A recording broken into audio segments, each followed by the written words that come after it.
Hello, viewers. I'm Mark from Singletrack magazine. I'm joined here by Hannah.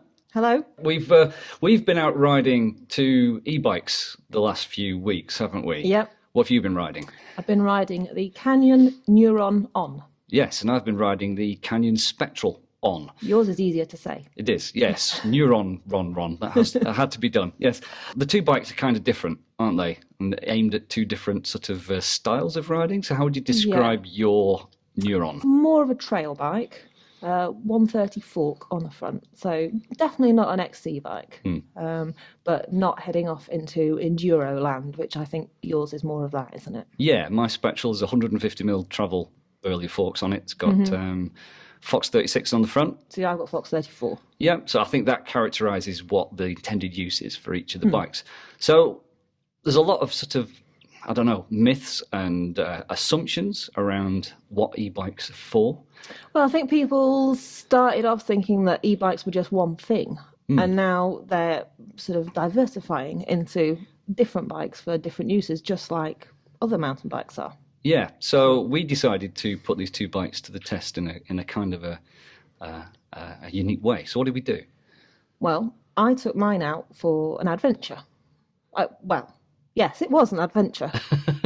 I hoped it might be a nice ride out with possibly some adventure. Yeah. And yeah, it definitely was an adventure. So your adventure was all about where you could go, how far you could get, and things like that? Yeah. And you? And I went out to session a trail.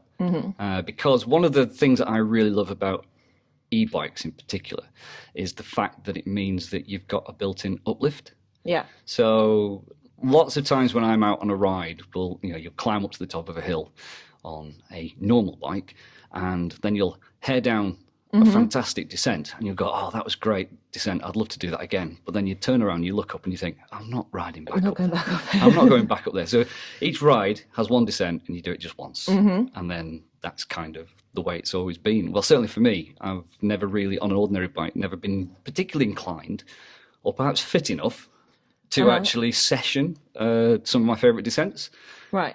E-bikes make a difference with that. So you're using it to dispatch the hills. That's right, yeah. Yeah. So I was doing the same thing, but just keeping on going as well. Yeah. So I'd seen on the map that there was bridleway that I'd never been on, but I knew that to get to it, there was definitely one hill there that is no fun and leads to a descent that is moderate fun, and then leads to another hill which I knew was tarmac. So I was like, I could put a lot of effort into getting a long way and then just ride a load of hills that just kind of led to nothing much really. Yeah. So I knew that was the e-bike that would take some of the pain out of that potential. And don't you find that it mitigates the risk of exploring as well? Because I've found, I'll admit this is a genuine thing, I have found more new trails in my local trails, more new paths that I'd never been down before on an e-bike in the last few years than I have in the 25 years I've been riding, simply because little tiny trails that look good as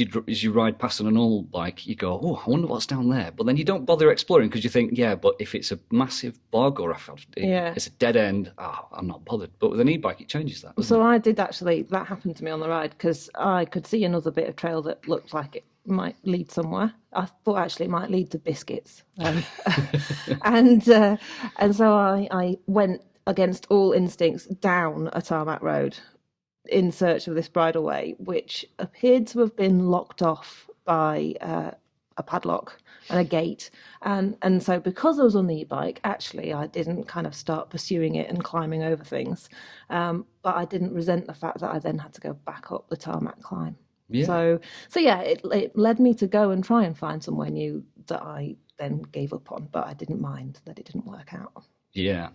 Now, I went to a local bike park by us, which is called Havoc. And I have to admit, I've not had much experience at Havoc. I mean, one of the reasons is because it is so steep and there is no uplift. So it's a push-up, isn't it? It's a push-up. Everything you have to push up. Now, the thing that always put me off was the fact that, I don't know, maybe my time of life right now, late 40s. Stop it, I'm not that far behind you. Is that I'm finding when I'm getting to the top of the hills and I'm ready for the downhill, I have to spend an awful long time at the top before I head on down. And you're too old to sit there and have a fag, you mean? That's basically, yeah. So The e-bike gives me the opportunity that it takes out that horrible climb. That push is no longer a push. You can ride up, and then I'm fresh at the top, and I could session it, and I did. I went to Havoc, and there was a section with a gap jump. Oh yeah, which I think I know it. Yeah, I haven't done it. Well, you should try. You see, if you're all refreshed at the top of the hill from riding up on your e-bike, you'd feel kind of up for giving it a go. And even if I got there on an ordinary bike, I reckon that I maybe would have done it maybe twice or maybe 3 times. And even though it's not a huge push-up, I think my attitude on a normal bike would be, I've done it twice now. I'm not going back up. I'm going to see what else is below. And I would just keep working my way down the hill. Whereas because I was on the e-bike, I actually did that gap jump, I think, around about 6 or 7 times. Oh, right. That's good going. Yeah, and proper nailed it in the end. And there's a little bit of video footage of me going over that jump. I've seen it. Yeah. I thought that was quite impressive, actually. I was very impressed with that. It's amazing what you can do with good camera technology. You can make things look very epic when they're kind of not. Well, I haven't done that gap jump, so I think it's quite epic. Yeah, well, for me, the barrier has always been just being completely knackered when I get to the top. And then doing it a few times and going, oh, that's enough, I'm tired. I want to go to the pub. So I did go to the pub. You did? Might be where things started to go wrong. I'm not sure. I'm not going to lay all the blame. Because on your the pub. adventure didn't really go to plan, did it? No, well, some of it did, in that I dispatched those climbs that I thought might be boring, and on the other side of them were actually some really fun trails. And because the climbs were boring, I had previously contemplated taking a gravel bike over there, and that would not have been the right tool. I definitely wanted a mountain bike. So, I had a load of fun on some fun rocky descents and some nice single track. And then I got hungry and I went to the pub. And then I continued on to the moor when it proved to be a little bit more remote and technical than I was maybe imagining. Luckily, by this time, I'd filled the GoPro. So there's no evidence of the flying through the air. Well, flying along the trail at high speed, first of all. And then I just caught something, which, I could have done on any bike. And I shouldn't have been riding that fast by myself, probably. Flew through the air and landed on my shoulder. And it made a noise it's never made before. And I felt a little bit sick. Is it fair to say that was the end of your adventure for the day? Well, it kind of. At that point, it became all about rescue and getting off this remote moorland as quickly as possible, which was a lot easier on an e-bike. And I rode half an hour straight to A&E. So you spent the rest of the day in A&E? Yeah. Right. Yeah, I was being a bit of a wuss, actually. As it turned out, I hadn't really done anything very serious. Probably just dislocated it a bit and it went back again. Dislocated it a bit? Is there such a thing as dislocated it a bit? It went back again. It's fine. I can move it now. Yeah. You're back riding now?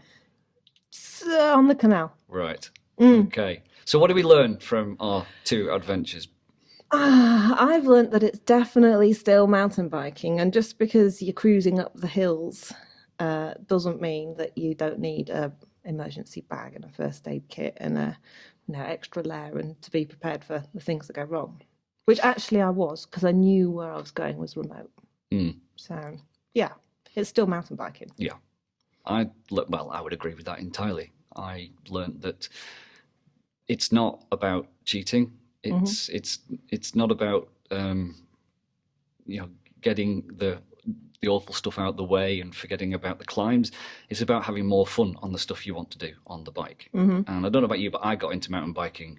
I didn't get into mountain biking to get fit. That was just a byproduct. I got into mountain biking to have fun. Yeah. I think fun or adventure are the 2 key components. They might overlap. You could have an adventure that was utterly miserable and it's still mountain biking. I prefer not to have those, personally. I prefer a bit of fun. Yeah. Yeah, absolutely. That's what we're doing it for. So, I mean, I think it was a success, despite the fact you ended up in A&E. I think the whole thing was a success. And there's more details about this adventure because we've got a story online. Yep. And you can go and tune in and you should read it. We've got some great pictures in there. And there's a nice sheep. Very pretty sheep. Yeah, I've seen that picture. It was very friendly, that sheep. Yeah, so you want to see... get out of the way. You want to see more details of Hannah's adventure, where she got to. I think... do we have a map? Have we got in... We could probably make one. We could probably do that. Yes, we'll do that. We'll stick a map in there too. So there we go. Adventures on e-bikes. That was all very good. All right. Let's end it there.